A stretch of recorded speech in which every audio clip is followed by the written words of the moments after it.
yamakadai kuteerera panguva dzino ndiyo channel yenyu inonzi Kulian TV. Muri yeZimbabwe ndadzoka zvekare. Pana paita nyaya iri kunetsa panapa kunzi politics kana kuti zvematongerwo enyika izvi zvinoita here, zvinogadzirisika here neminamato. Kutsanya kunoita here kuti vanhu vakaita sana Mnangagwa vabve pazvigaro, nekuti vamwe vanga vari kutaura kuti kuno kana dziridzo nyaya dzacho taakutofa nenzara tikangotsanya, but hapana chiri kuitika.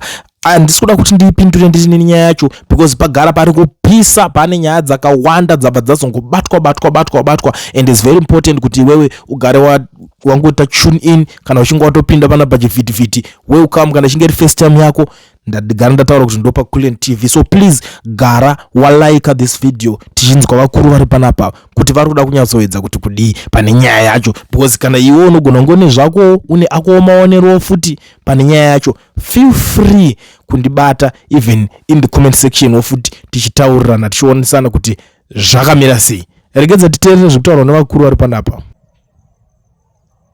Vanobvunza kuti munamato unoshanda here pakusunungura nyika yedu.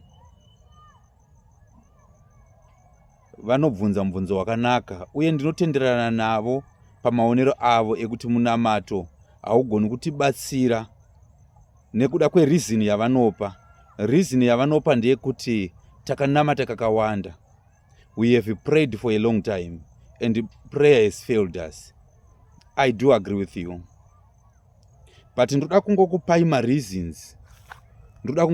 reasons why prayer could not help us. Matambudziko enyika yedu aramba kupera asi minamato ichingodaidzirwa, mitsanyo ichiitwa, vamwe vachitoenda ku-state house kunonamata, but hazvina kuzva zvakachinja. Why are we praying for peace where there is no justice? Mwari votidaira votipa peace. Varume vakuru voita kunge marema, vakungoti zvese zvataurwa zvonzi zvakanaka. Zvese zvaitwa nehurumende vanongotarisa nemaziso voti hatingagodii. Zvoita kunge kusina kana munhu wani anokwanisa kusimuka kuti izvi hazviite. Zvoita kunge kusina kana wani ane pfungwa dzinoshanda kuti zviri kuitwa zviri wrong. No, we have prayed for peace. Saka zvinoita ndezvokuti Mwari anodzikamisa pfungwa dzevanhu vese kuti muve nepeace. Saka pamwe pacho munoti Mwari havana kudaira, izvo vadaira nepeace, because we are always praying for peace. Peace, peace, peace and peace always. Where is justice? Why are you praying for peace where there is no justice? Nyika yese ine peace isina justice. Vanhu vari munyika iyoyo, they will turn up to be fools.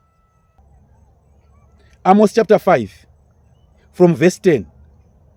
They are there who hate those who uphold justice in the cause,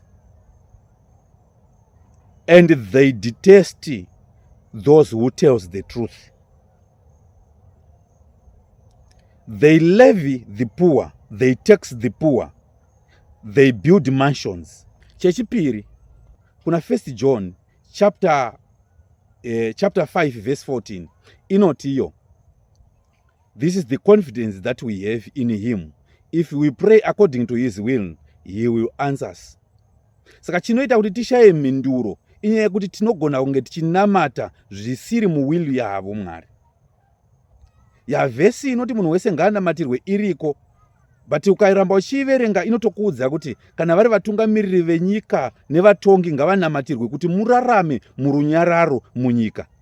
Saka chekutanga ndechekutanga tatarisa the will of God.